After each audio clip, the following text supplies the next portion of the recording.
नमस्कार, जय हिंद दोस्तों। मैं विकास था और एक बार फिर से आप सभी का स्वागत करता हूं एग्जाम टॉक्स में। और आज की सेशन में हम बात करने वाले हैं इजराइल और गजा के बारे में। इस टॉपिक के ऊपर मैं बहुत सारे वीडियोस लेके आ चुका हूं, पर हर एक वीडियो में कुछ नई अपडेट आपको मिलेगी। रिसेंटली नई साल को हम सभी ने सेलिब्रेट किया, पर ऐसा गजा के अंदर नहीं हुआ क्योंकि गजा के ऊपर दोबारा से अटैक किया गया इजराइल के द्वारा। तो इस वीडियो में हम इसी चीज के बारे में बात करने वाले हैं, इजराइल और गजा के बारे में, कि आखिरकार नई साल के दिन आपका इजराइल ने क्यों अटैक किया और आखिरकार इजराइल क्या चाहता है गजा से। सब कुछ आपको यहाँ पे क्लियर होगा। अगर आप चैनल पे नए हैं तो चैनल को सब्सक्राइब करें, बेल आइकन को प्रेस करें ताकि जैसे ही वीडियो अपलोड करी जाए वो आप तक नोटिफिकेशन पहुंचे और आप देख सकें।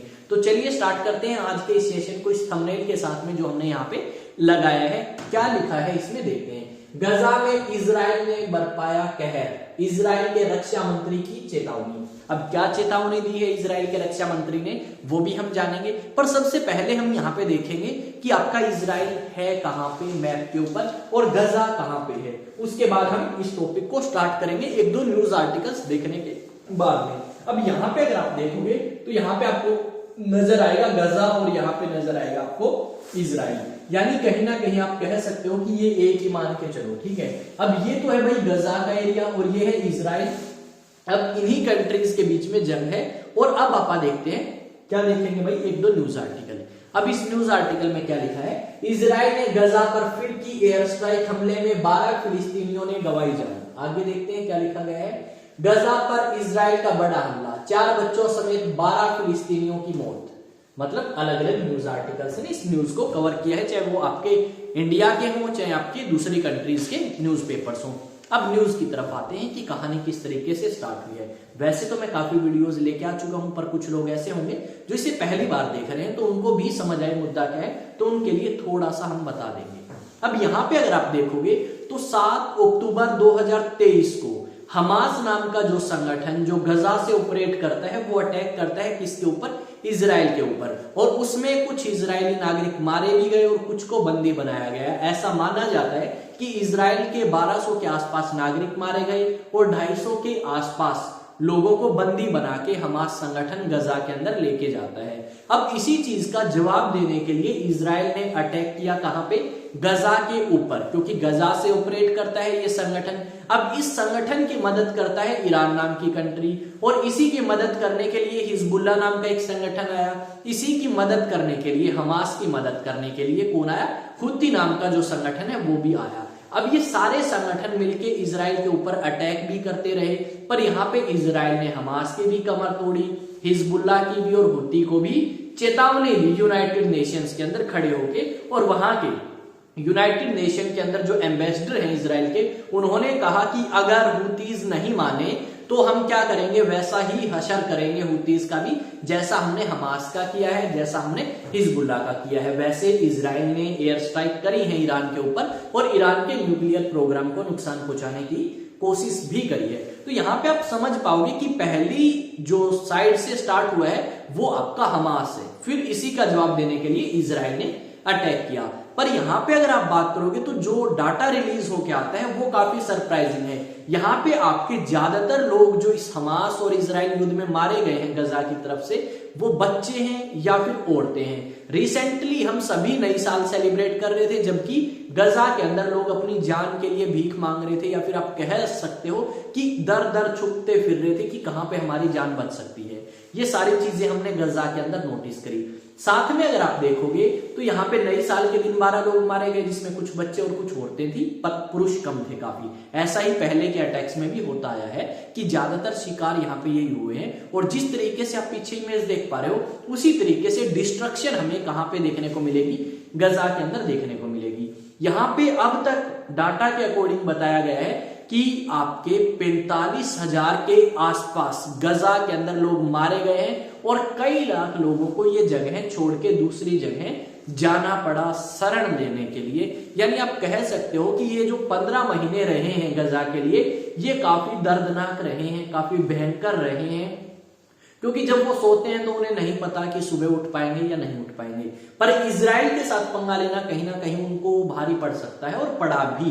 कारण क्या है, इजराइल के पास एक तो अच्छी सपोर्ट है, किसकी सपोर्ट है भाई? यूएसए सपोर्ट करता है। ऊपर से इजराइल के पास अच्छी टेक्नोलॉजी है, अच्छे वेपन्स है, तो उनकी मदद से इजराइल इजीली टारगेट कर सकता है इन आतंकवादियों को। यहां पे इजराइल ने अपने डाटा के अकॉर्डिंग बताया कि उन्होंने अब तक 17,000 आतंकवादियों को मार गिराया है, जो इजराइल को टारगेट करना चाहते थे, जो इजराइल को खत्म करना चाहते थे, उन्हीं को इजराइल ने खत्म कर दिया है। अब ये सारी बातें तो देखो हम समझ चुके हैं कि ये जो युद्ध है इसकी पहल करी है हमास ने, पर इसकी एंडिंग जो है वो शायद कौन करेगा? वो करेगा आपका इजराइल।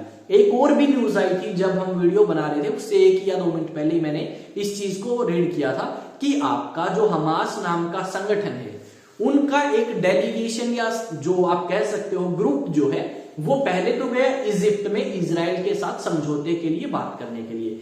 इजिप्ट से फिर वो दोहा की तरफ निकल चुके हैं, जहां पे इजराइल की तरफ से तो कोई नहीं गया, पर हमास संगठन की तरफ से गया। यानी अब हम सोच सकते हैं या समझ सकते हैं कि भाई यहाँ पे अब इस युद्ध को हमास संगठन रोकना चाहता है। क्योंकि उन्होंने बहुत लार्ज स्केल पे डिस्ट्रक्शन करवा दी, तबाही करवा दी, बहुत सारे बेगुनाह लोगों को मरवा दिया है।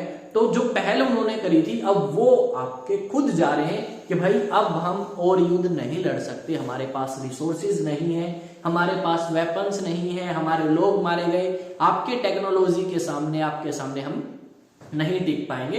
तो ये बात हमें सुनने को मिली कि भाई हमास संगठन भी अब चाहता है कि वो शांति प्रस्ताव रखे और इजराइल उसे बस फट से मान ले, क्योंकि हमास के अलावा हिजबुल्ला ने भी ऐसा कुछ कर लिया है और उनके बीच में सीज फायर भी हमें देखने को मिल चुका है। तो यानी हिजबुल्ला के बारे में तो इतनी अब खबर हम नहीं सुनते, अगर सुनते तो डेफिनेटली मैं आप तक वो वीडियो लेके आता, क्योंकि इस टॉपिक में आप भी कहीं ना कहीं रुचि रखते हैं कि 15 महीने हो चुके हैं और युद्ध आपका चलता रहा है। ऐसा ही हमें रशिया के अंदर और यूक्रेन के अंदर भी देखने को मिलेगा। तो आई थिंक टॉपिक आपको क्लियर होगा कि आपके रशिया के इजराइल के जो डिफेंस मिनिस्टर हैं, उन्होंने भी कड़ी चेतावनी दे दी कि बेटा हम तुम्हें बख्शेंगे नहीं, या तो तुम मान जाओ, ठीक है, सीज फायर का वो करो, प्रोग्राम स्टार्ट आपका, ठीक है, प्रोसेस स्टार्ट करो, और अगर नहीं मानते तो डेफिनेटली हम तो आपको टारगेट करेंगे, हम तो आपको उड़ाएंगे। ये बात आपकी कंफर्म हो चुकी है। तो 1-2 न्यूज आर्टिकल्स और भी होंगे मेरे पास में डेफिनेटली हैं, और वो मैं आपको दिखाना चाहूंगा। क्या लिखा गया है? इजराइल ने गजा में की ताबड़तोड़ हमले किए आएगा,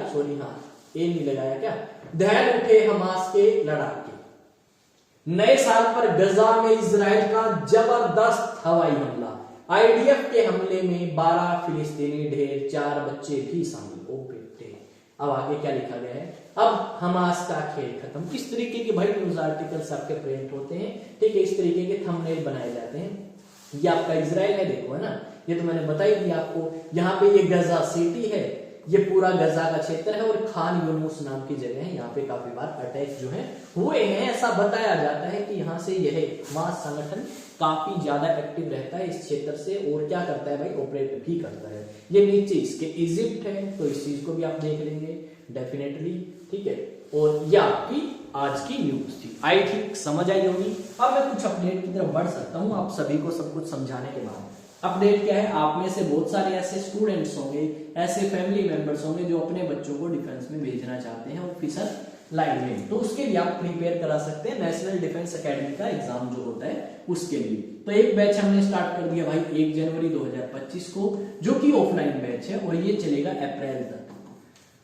दूसरा जो बैच है भाई वो हम स्टार्ट करने वाले हैं कब? वो स्टार्ट करेंगे 1 अप्रैल 2025 को ही, ठीक है। और इसमें वो स्टूडेंट्स एनरोल करें, कौन से भाई? जो 11th क्लास में अब होंगे, या 12th क्लास में अब होंगे, या 12th आपकी पास कर चुके होंगे, तो ये स्टूडेंट एनरोल करें। तो इनके लिए तो भाई स्कूलिंग प्लस एनडीए की प्रिपरेशन होगी 11th और 12th के, तो ठीक है। और 12th पास जो होंगे उनका सीधा आपका एनडीए की प्रिपरेशन जो है वो कराई जाएगी। तो आप में से अगर आप 12th में हैं अभी और पास हो जाएंगे इस साल, ठीक है, मार्च में एग्जाम देने के बाद, तो आप डायरेक्ट एनडीए के लिए प्रिपेयर कर सकते हैं। डेफिनेटली हमें अप्रोच कर रहे हैं आप, और आपका रिजल्ट जो है वो बेहतरीन तरीके से आएगा। नंबर ये है भाई 9812579188, इस पे कॉन्टेक्ट करें और अपनी रजिस्ट्रेशन को कंफर्म करें।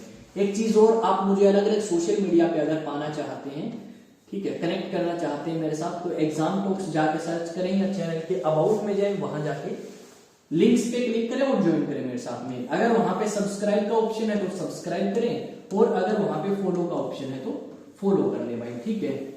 मैं विकास था और एक बार फिर से एक नए सेशन के अंदर आप सभी से फिर मिलूंगा। आई थिंक चीजें आपको समझ आ रही होंगी, बेहतरीन तरीके से समझाने की कोशिश करी जाएगी और चीजों को भी इंप्रूव करने की कोशिश करी जाएगी।